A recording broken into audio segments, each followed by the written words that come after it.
in the mix.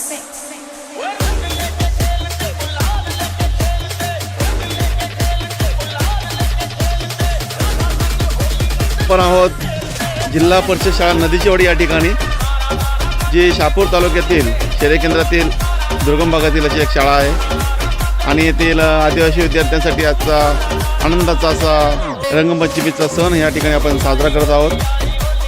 आपण पाहू शकता विद्यार्थ्यांचा चेहऱ्यावरील आनंद, जरा हसा पोरांनो, चेहऱ्याचा आनंद पाहू शकता आणि विविध रंग त्यांनी घेतलेले आहेत। या ठिकाणी आमच्या नानी उपस्थित आहेत, आमच्या मॅडम आहेत, ते आज रंग खेळणार आहेत। तर या रंगपंचमीच्या आमच्या मुलांकडून सर्व माझा व्हिडिओ पाहत असलेल्या नागरिकांना हार्दिक हार्दिक शुभेच्छा आणि आपणासही आम्ही आमंत्रित करतो या रंग खेळायला आणि आपण आनंद पसरूया या ठिकाणी यांच्या जीवनामध्ये। धन्यवाद।